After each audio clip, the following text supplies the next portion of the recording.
یہ جو کانوں میں ایئر فون لگا کر روزانہ گانا سن رہے ہو، کاروں میں سفر کرتے ہوئے جو گانے سنتے ہو، اور وہ بھی اتنے گندے گندے گانے جو انسان کی شہوت کو ابھارے، جو انسان کو گناہوں پہ ابھارے، کیا بھول گئے رسول اللہ صلی اللہ علیہ وسلم کا فرمان؟ اللہ کے رسول فرماتے ہیں بارش کے برسنے پر جیسے سبزہ پیدا ہوتا ہے، ویسے میوزک کی آواز کی وجہ سے انسان کے دل میں نفاق پیدا ہوتا ہے۔ میں یہ تو نہیں کہتا کہ لوگ منافق ہو گئے، مگر اللہ کے رسول فرما رہے ہیں میوزک سنو گے تو دل میں نفاق پیدا ہوگا، اور نفاق کس کو کہتے ہیں؟ زبان پر کلمہ ہے اور دل میں کفر ہے، یہ نفاق ہے۔ نفاق کس کو کہتے ہیں؟ کہ زبان پہ کلمہ ہو اور دل میں کفر ہو، اور یہ کس سے پیدا ہوتا ہے؟ یہ میوزک کی وجہ سے۔ بتاؤ، شادیوں میں میوزک بجاتے ہو، گاڑیوں میں میوزک بجاتے ہو، اور اللہ اکبر رات کے 2-3 بجے تک میوزک میں ڈوبے رہتے ہو۔ جانتے ہیں میوزک کا انجام کیا ہے؟ اللہ کے سچے رسول تمہارے اور میرے آقا مصطفیٰ جان رحمت صلی اللہ علیہ وسلم فرماتے ہیں جس نے دنیا میں میوزک کی آواز سنی ہوگی، جس نے دنیا میں گانوں کی آواز سنی ہوگی، قیامت کے دن اس کے کان میں سیسا پگھلا کر کے ڈالا جائے گا۔ اے میری قوم کے جوانوں، اپنے گھر کے گرم کے ہوئے تیل کو اگر کان میں ڈالو اور تیل زیادہ گرم ہو جائے تو آدمی اس کو برداشت نہیں کر پاتا۔ اپنے آپ پہ رحم کرو، تم مسلمان ہو، مسلمان۔ نبی نے جو کہہ دیا وہ حق ہے، نبی نے جو کہہ دیا وہ سچ ہے۔ جہنم کی آگ سے، جہنم کی آگ پر پگھلایا ہوا سیسا جب کانوں میں ڈالا جائے گا اس وقت کیا بنے گا؟ مسلمان ہونا، کلمہ پڑھا ہو، کلمہ پڑھا ہے نا، تو کلمے کا تقاضا تو پورا کرو۔ یزید اور حسین میں فرق کیا ہے؟ یزید کلمہ پڑھ کے کہہ رہا ہے سب چلتا ہے، اور حسین کی فکر یہ ہے سب نہیں چلے گا، صرف میرے نانا کی شریعت چلے گی۔ سبحان اللہ، سبحان اللہ۔ اب جاج پور والوں مجھے بتاؤ تم کون سے مسلمان بننا چاہتے ہو؟ یزید کی فکر والے یا امام حسین کی فکر والے؟ امام حسین کی۔ یزید کہہ رہے کلمہ پڑھو سب چلے گا، حسین پاک کہتے سب نہیں چلے گا، صرف میرے نانا کی شریعت چلے گی۔ بے شک۔ کس کے ساتھ ہو؟ آج کہتے ہو ارے سب چلتا ہے، یہ تو یزید کی بولی ہے۔ زنا کرو سب چلتا ہے، یزید کی بولی ہے۔ شراب پیو سب چلتا ہے، یزید کی بولی ہے۔ مسجدیں ویران کرو پھر بھی جنت میں جائیں گے، یزید کی بولی ہے۔ حسین پاک کی یہ بولی نہیں ہے۔ حسین پاک کہہ رہے صرف ایک چیز چلتی ہے بس، وہ میرے نانا کی شریعت ہے، بے شک۔ محمد الرسول اللہ کی شریعت ہے۔ آؤ، برداشت نہیں کر سکتا کوئی بھی اللہ کی عذاب۔ آقا فرماتے جہنم کی آگ کا بنا ہوا سیسا گانا سننے والوں کے کان میں ڈالا جائے گا۔ اور ایک بات آپ کو کہوں، آج پوری دنیا میں اگر توجہ ہے، آپ شور نہیں کر رہے تو میری بات پہ توجہ، جو شور کر رہے انہیں کرنے دے۔ میں تو اتنا ہی کہوں گا کہ امام حسین کی محفل ہے، اللہ کی عطا سے حسین دیکھ رہے ہیں کون چپ ہے، کون سن رہا ہے، کون شور کر رہا ہے، بات اپنی اپنی۔ اور ان کی محفل میں آنے والوں، نام حسین کا معاملہ یہ ہے، حسین پاک کا نام لو تو تقدیریں بدل جاتی ہیں۔ ہاں، یہ کوئی مشاعرے کی محفل نہیں ہے میرے بھائی، ہاں یہ کوئی اوٹ اور نوٹ کی تقسیم کی محفل نہیں ہے میرے بھائی، یہ مولا حسین کی محفل ہے۔ جو بادشاہ دنیا کا بادشاہ نہیں تھا، وہ بادشاہ گر، جس کو پیار سے دیکھ لیا اس کو بادشاہ بنا دیا، جس کو پیار سے دیکھ لیا اس کو تاج عطا کر دیا۔ غور سے سنو، کربلا سننے آئے ہو، آج پوری دنیا میں مسلمانوں کے گھر خطرے میں۔ دن کو گھر اچھا بھلا نظر آتا ہے، شام ہوتے ہوتے وہی گھر زمین میں دھس جاتا ہے، زمین بوس کر دیا جاتا ہے۔ لوگ کر رہے ہیں، امریکہ میں کر رہے ہو، کینیڈا میں کر رہے ہو، برطانیہ میں کر رہے ہو، ہمارے ملک میں کر رہے ہو، جو کر رہے غلط کر رہے۔ میں ان کی تائید نہیں کر رہا کیونکہ وہ میرے سامنے ہے نہیں، میں ان سے کوئی بات نہیں کروں۔ میں بات تو آپ سے کروں گا کیونکہ آپ میرے سامنے بیٹھے، جو سامنے نہ ہو اس سے بات کرنا بے وقوفی ہے۔ جب وہ سامنے ہوں گے اللہ توفیق دے گا تو ان سے بھی بات کریں گے، لیکن آپ سے بات کر رہے ہیں۔ مگر ان سے بھی دو جملے کہتا ہوں اس لیے کہ دیواروں کو کان ہوتے ہیں۔ اللہ کرے ان دیواروں کے کان کے ذریعے کسی کے کان تک بات پہنچے. لوگوں کو پتا ہونا چاہیے کہ جو چونٹی کا گھر اجاڑے، چونٹی کا، اللہ چونٹی کا گھر اجاڑنے والوں کے بھی گھروں کو ویران کر دیتا ہے. انسان کے گھروں کے دشمن نہ بنو. اگر تم کسی کے نشیمن پہ بجلی گراؤ گے تو اللہ تمہارے نشیمن کو بھی خاک میں ملا دے گا. طاقتور تم نہیں ہو، طاقتور صرف اللہ ہے. جس وقت یزید نے حکومت کے نشے میں حسین کا گھر اجاڑا تو یزید خوش تھا، میں نے حکومت کے نشے میں حسین کا گھر اجاڑ دیا، پورا گھر کاٹ دیا، اب حسین کی نسل نہیں رہے گی. میرے لیے راستہ کلیئر ہو گیا. جو میری راہ میں رکاوٹ بن رہا تھا میں نے سب کو کاٹ دیا. لیکن وہ 8، 12 یا 14 بیٹوں کا باپ تھا یزید. 8، 12، 3 روایتیں، یا 14 بیٹوں کا باپ تھا اور ہٹے کٹے بیٹے رکھتا تھا. اور حسین کی نسل کے بارے میں اس کو یہ بغض تھا کہ میری حکومت میں جو چیز رکاوٹ ہے میں نے ختم کر دیا. مگر قدرت نے بتایا یزید تو طاقتور نہیں ہے، طاقتور اللہ ہے. 14 بیٹے چھوڑ کے مرا تھا، آج نسل نظر نہیں آتی. حسین ایک بیمار چھوڑ کے گئے، کوئی محلہ نظر نہیں آتا جہاں حسین کی اولاد موجود ہے. سبحان اللہ، سبحان نعرہ تکبیر، نعرہ رسالت، شہدائے کربلا کا علم، سرزمین جسب. زمین کے اندر بھی اچھے اولاد حسین سو رہی ہے اور زمین کے اوپر بھی اچھے اولاد حسین نظر آ رہی ہیں. تو عرض یہ کر رہا تھا، لیکن جو لوگ کرتے ہیں میں ان سے تائید نہیں کرتا. آپ مگر سنیں کیونکہ میرے سامنے آپ ہیں. آپ کے گھر خطرے میں، دن میں گھر اونچا دکھتا ہے، نیچے بعد میں ختم ہو جاتا ہے. وجہ اس کی حدیث سنیں. آج سے 1450 سال پہلے گھر اجڑنے، گھر بکھرنے، گھر دھسنے، زلزلے آنے یا کسی کا گھر ٹوٹ جانے کی وجہ بیان فرمائی. اللہ کے رسول علیہ السلام فرماتے ہیں جب تم گانے، میوزک اور شراب میں ڈوب جاؤ گے، یہ میں نہیں کہہ رہا ہوں، اللہ کے رسول فرما رہے ہیں، جس کو علامہ ابن الجوزی نے نقل کیا ہے. توجہ کرنا، آقا ارشاد فرماتے ہیں کہ جب تم گانے اور میوزک کے اندر اور شراب کے اندر ڈوب جاؤ گے تو اللہ راتوں رات تمہارے گھروں کو زمین میں دھسا دے گا. راتوں رات تمہارے گھر زمین میں دھس جائیں. آج 16، 17 سال کی عمر کے میرے نوجوان فلم دیکھ کر، سیریل دیکھ کر نشے کی طرف جا رہے ہیں، میوزک کی طرف جا رہے ہیں. زنا فیشن ہو چکا ہے. امام حسین اسی کے خلاف تو کھڑے ہوئے تھے.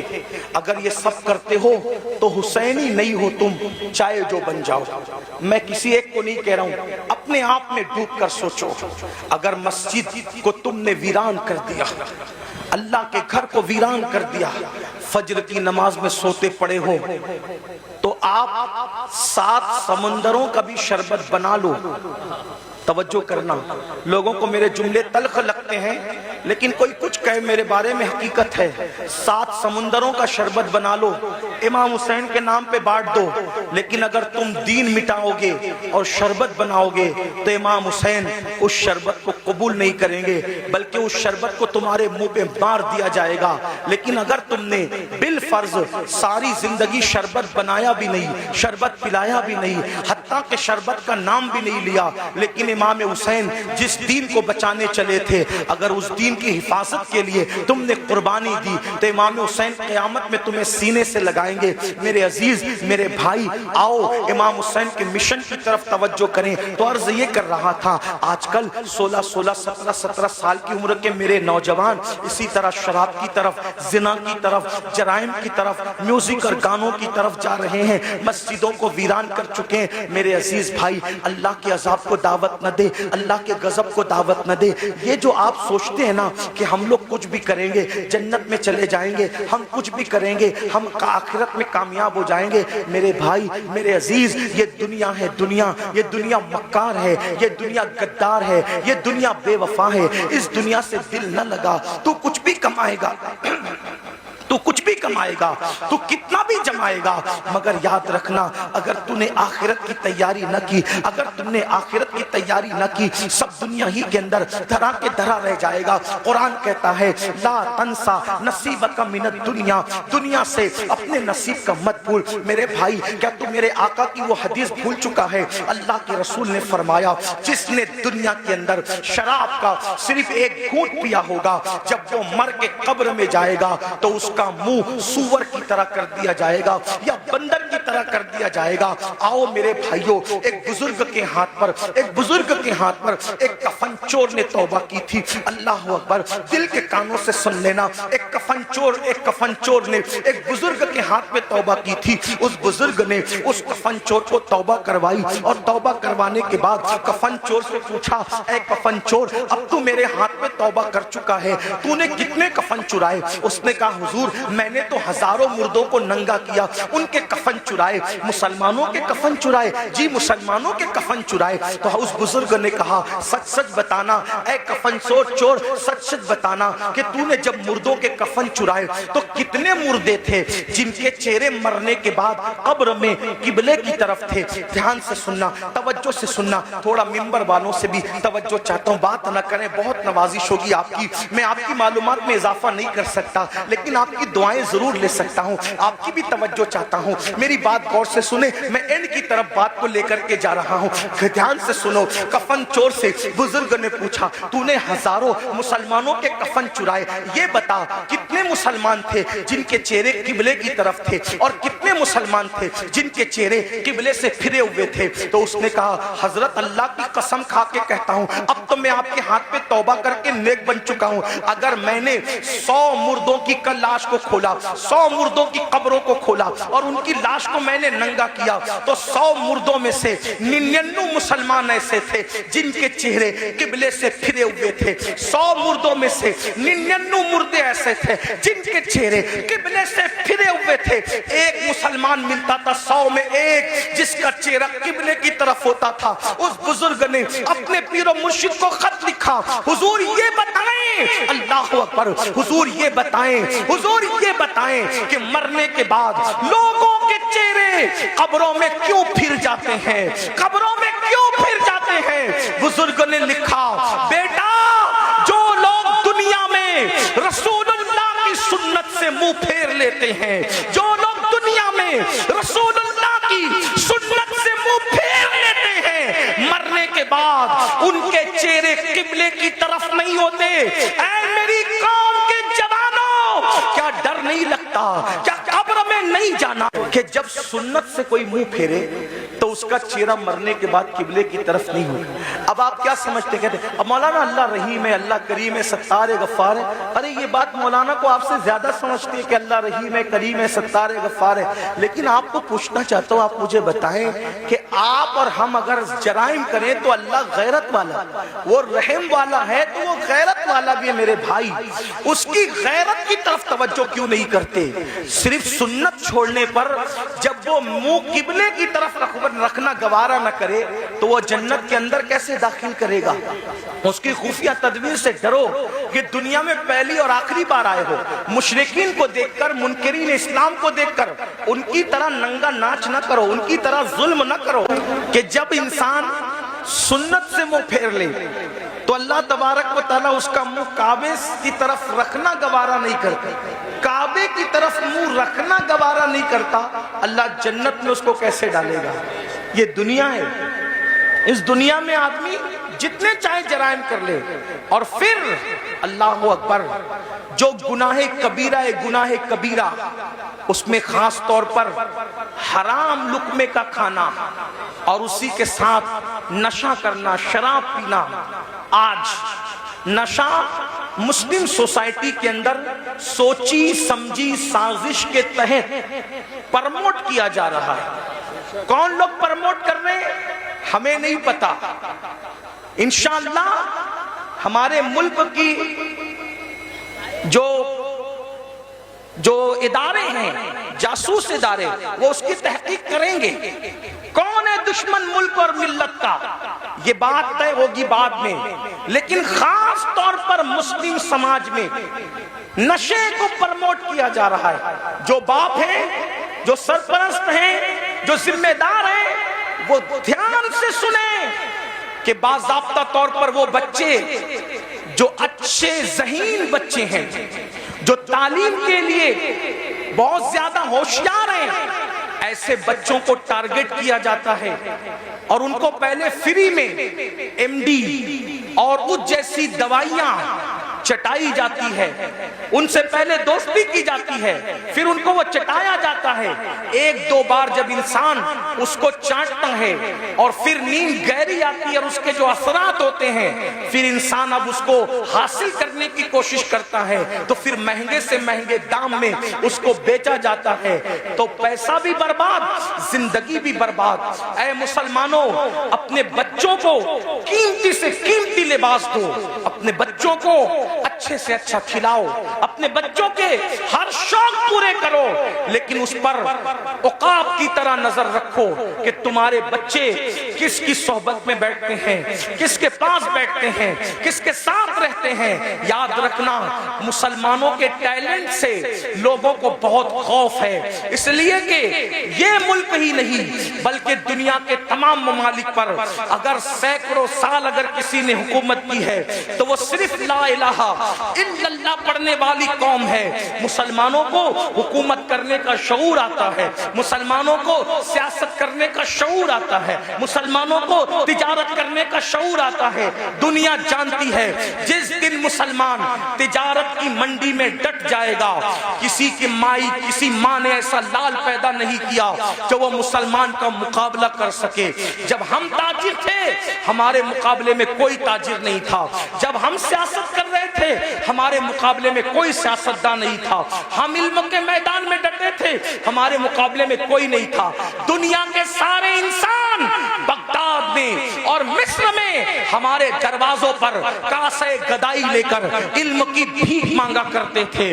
ہاں ہم ہی تھے جو لوگوں کو جاگیریں بھیک میں عطا کرتے تھے، ہم ہی تھے جو لوگوں کو مالا مال کرتے تھے. اے میری قوم کے جوانوں، لوگوں کو تمہارے ٹیلنٹ سے خطرہ ہے.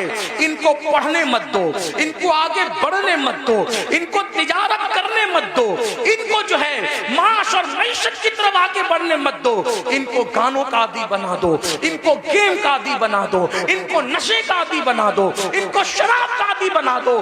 ظالموں، اپنی ذمہ داریوں کو محسوس کرو. یہ کھلونا موبائل کا جو تمہارے ہاتھ میں دے دیا گیا ہے اور الگ الگ گیمز تمہیں لا کر کے دے دیے گئے ہیں، کب تک گیم میں ڈوبے رہو گے؟ گیم میں مبتلا کرنے والے تمہارے خیر خواہ نہیں ہیں، یہ تمہارے مستقبل کو تباہ کر دینا چاہتے ہیں. نشے میں ڈبانے والے تمہارے خیر خواہ نہیں ہیں، یہ تمہارے مستقبل کو برباد کر دینا چاہتے ہیں. اے میری قوم کے جوانوں، ہم گیم کھیلنے والے لوگ نہیں ہیں، ہم گیم کھیلنے والے لوگ نہیں ہیں. ہم تو ناخن تدبیر سے امت کی بکھری ہوئی زلفوں کو سنوارنے والے لوگ ہیں. ہم تو قوموں کے مستقبل کو تابناک بنانے والے لوگ ہیں. نوجوان کسی قوم کا سرمایہ ہوتا ہے. اگر نشہ کرو گے خود کی فکر نہیں ہوگی، ماں باپ کی فکر کیا کرو گے؟ نشہ کرو گے خود کی فکر نہیں ہوگی، اولاد کی فکر کیا کرو گے؟ نشہ کرو گے خود کی فکر نہیں ہوگی، اپنی قوم کی فکر کیا کرو گے؟ مسلمان نوجوانوں، ہمارا جوان خود بھی بڑھنے والا ہے، قوم کو بھی آگے بڑھانے والا ہے. فکر کرو، اپنی قوم کو آگے بڑھاؤ. جانتے ہیں جب تک نشہ ہمارے سماج میں نہیں تھا قوم اتنی غریب نہیں تھی. آج ایک سروے بتاؤں، پورے ہندوستان میں حضور علیہ السلام کی نالین کے صدقے جاتا ہوں، امیروں کے یہاں بھی رکتا ہوں، غریبوں سے بھی میرے تعلقات ہیں. آپ کو بتاؤں، آج ہر باپ کی شکایت یہ ہے کہ بوڑھا باپ کما رہا ہے، جوان لڑکے نہیں کما رہے. جوان لڑکے فضول گھومتے ہیں، ٹی شرٹ پہن لیا، جینس پہن لیا،